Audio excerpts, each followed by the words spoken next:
Assalamualaikum warahmatullahi wabarakatuh. Perkenalkan, nama saya Muhammad Nuriskon dari kelas Arsitektur 20C. Di sini saya akan mempresentasikan studio perancangan arsitektur 1, perancangan rumah tinggal. Sebelumnya saya ucapkan banyak terima kasih kepada dosen pengampu mata kuliah studio perancangan arsitektur 1, Bapak Ahmad Agus bin STMM, yang telah membimbing saya menyelesaikan tugas ini. Baik, langsung saja kita masuk kepada hubungan. Definisi, rumah adalah bangunan yang berfungsi sebagai tempat tinggal atau hunian dan sarana pembinaan keluarga. Ini terdapat dalam Undang-Undang Nomor 4 Tahun 1992 tentang Perumahan dan Pemukiman. Latar belakang, rumah tinggal merupakan kebutuhan pokok manusia yang ketiga setelah pangan dan sandang. Kebutuhan rumah tinggal berfungsi sebagai tempat bernaung dan menunjang aktivitas. Tujuannya, terwujudnya rumah tinggal yang bisa menunjang aktivitas penghuninya. Kemudian terwujudnya rumah tinggal yang fungsional dan dapat berintegrasi dengan baik terhadap lingkungan. Lanjut, kita ke peta lokasi rumah tinggal. Lokasi pembangunan rumah tinggal berada di Kecamatan Karawang Timur, Kabupaten Karawang, Jawa Barat. Secara geografis, wilayah Kabupaten Karawang terletak antara 107 derajat 02 menit sampai 107 derajat 40 menit bujur timur, 5 derajat 56 menit sampai 6 derajat 34 menit lintang selatan. Termasuk daerah dataran yang relatif rendah, mempunyai variasi ketinggian wilayah antara 0 sampai 1279 meter di atas permukaan laut, dengan kemiringan wilayah 0 sampai 2% hingga di atas 40%. Sesuai dengan bentuk morfologinya, Kabupaten Karawang terdiri dari dataran rendah yang mempunyai temperatur udara rata-rata 27 derajat Celcius dengan tekanan udara rata-rata 0,01 mbar, penyinaran matahari 66% dan kelembaban nisbi 80%. Iklim di wilayah Kabupaten Karawang adalah iklim muson tropis dengan dua musim, yaitu musim penghujan yang disebabkan oleh angin muson baratan yang bersifat basah dan lembab, serta musim kemarau yang disebabkan oleh angin muson timuran yang bersifat kering. Curah hujan tahunan berkisar antara 1.100 sampai 3.200 mm per tahun. Pada bulan Januari sampai April bertiup angin muson barat dan sekitar bulan Juni bertiup angin muson timur tenggara. Kecepatan angin antara 30 sampai 35 km per jam, lamanya tiupan rata-rata 5 sampai 7 jam. Nah, konsep saya nanti yang akan merespon permasalahan di tapak ini. Baik, kita lanjut. Lokasi terdekat dengan tapak. Nah, di sini saya sajikan beberapa lokasi yang terdekat dengan tapak. Nah, untuk tapak sendiri berada di kawasan Sumarekon Emerald Karawang, Jalan Boulevard Sumarekon Emerald, Jalan Lingkar Tanjung Pura, nomor 1, Desa Gondang Jaya, Kecamatan Karawang Timur, Kabupaten Karawang, Jawa Barat. Lanjut, kita ke peta lokasi rumah tinggal. Nah, ini merupakan set plan tapak. Kemudian detail lokasi tapak itu sendiri berada di area klaster Harumi, kawasan Sumarekon Emerald Karawang. Kondisi tapak terhindar dari kebisingan karena tidak terlalu dekat dengan Jalan Lingkar Tanjung Pura. Masuk ke dalam area kawasan perumahan kurang lebih 500 meter. Kemudian untuk elevasi tapak sendiri terhadap Jalan Lingkar Tanjung Pura itu plus 1 meter. Lanjut, kita ke view existing tapak. Di sini sudah saya tampilkan beberapa foto dari Google Earth dan beberapa foto yang saya ambil langsung dari lapangan. Nah, untuk existing tapak itu sendiri merupakan area lokasi rencana pembangunan next cluster Harumi Sumarekon Karawang. Existing merupakan lahan yang sudah selesai pekerjaan cut and fill, yaitu grading, pembentukan coupling, jalan kerja. Nah, jalan kerjanya ini nanti yang merupakan jalan Harumi Raya seperti pada set plan, hanya saja belum tahap sing dan sebagainya. Lanjut, kita ke analisa peraturan daerah. Jenis bangunan yaitu rumah tinggal, lokasi Sumarekon Emerald Karawang, luas set 600 meter persegi, koefisien dasar bangunan 60%, tinggi bangunan 1 lantai maksimal 4 lantai, garis badan bangunan setengah lebar jalan, di mana lebar jalan saya yaitu 8 meter, GSB-nya 4 meter. Lanjut ke analisa bangunan sekitar. Nah, bangunan sekitar tapak ini di sebelah barat itu masih lahan kosong, kemudian sebelah timur juga lahan kosong, Nah, sebelah utaranya itu sendiri merupakan Ruko Sapir dan Indomaret serta Masjid Asia Syukur. Kemudian sebelah timurnya yaitu klaster Elora dan Clubhouse Elora. Lanjut, kita ke analisa pencapaian lokasi. Di sini saya sajikan beberapa tempat yang terdekat dengan Tapak.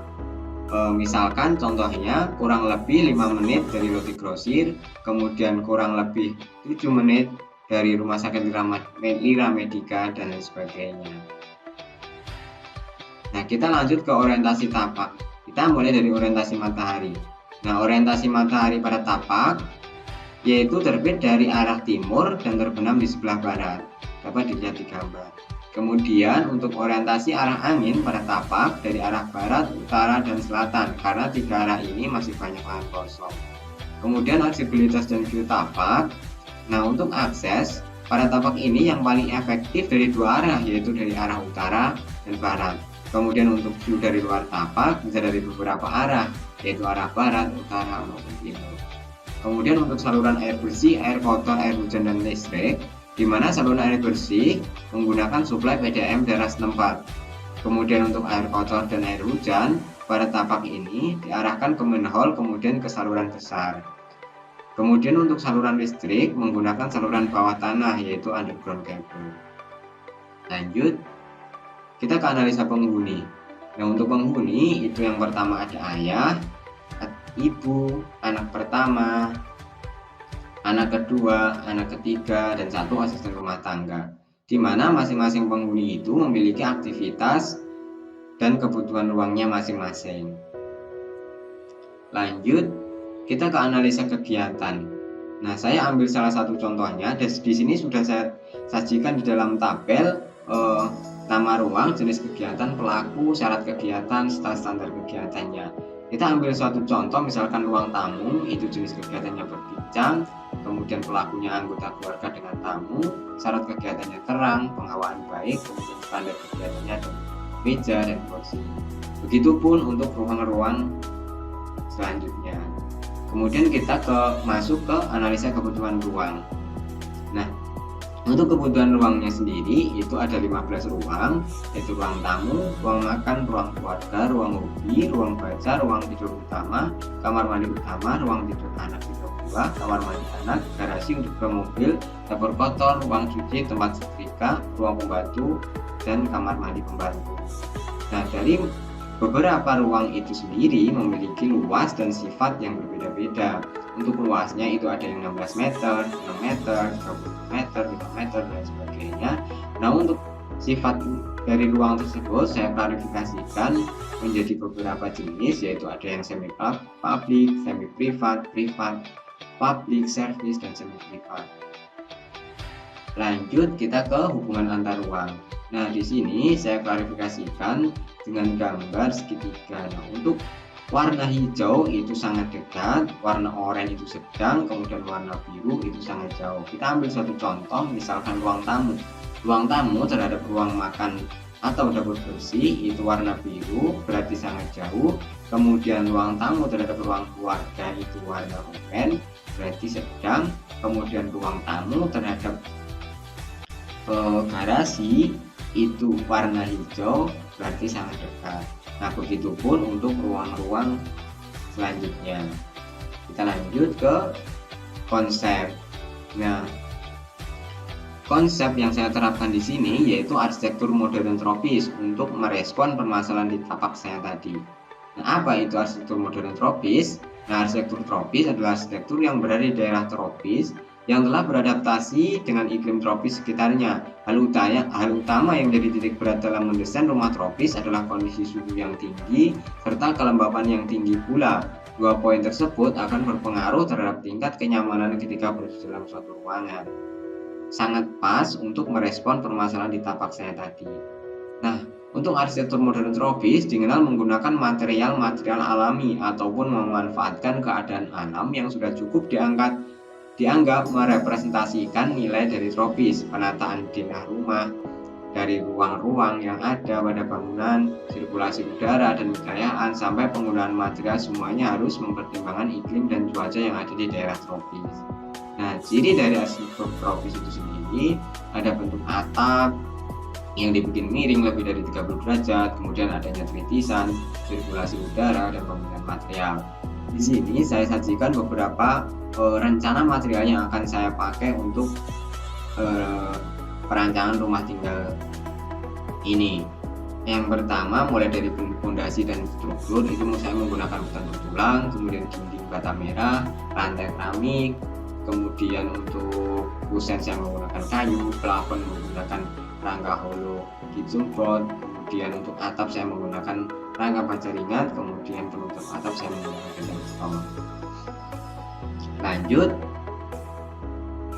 kita ke bentuk dasar masa bangunan atau bahan masa. Nah, bentuk dasar bangunan saya ini yaitu saya ambil dari bentuk persegi panjang. Bentuk tersebut ditambah garis lain sehingga menghasilkan sebuah bidang, kemudian bidang tersebut diberi volume serta pengurangan sehingga terbentuklah gubahan massa. Nah, output dari gubahan massa saya ini yaitu sebuah denah. Nah, ini merupakan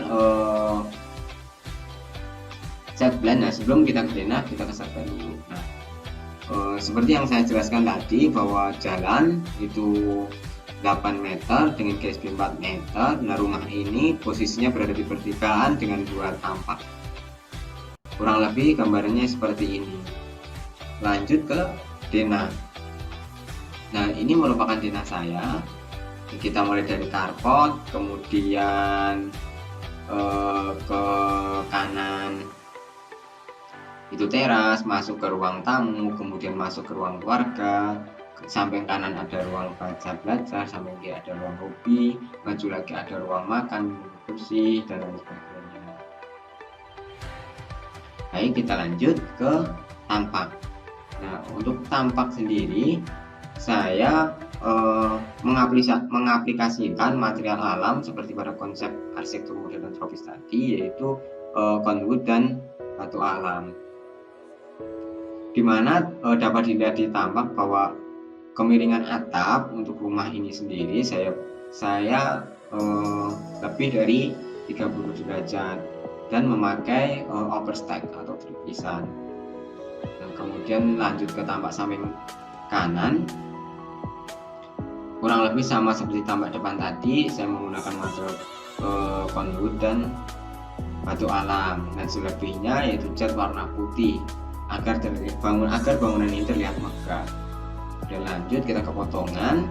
Ini potongannya dapat dilihat bahwa rangka atas yang menggunakan baja ringan, kemudian atapnya, top atap itu berada di ketinggian 10 meter 88 cm, kemudian ring balok di 5 meter, lantai 0, kemudian untuk fondasi saya beri minus 1,5 meter, dimana saya menggunakan fondasi kali. Ini potongan gede, kurang lebih sama seperti potongan A tadi.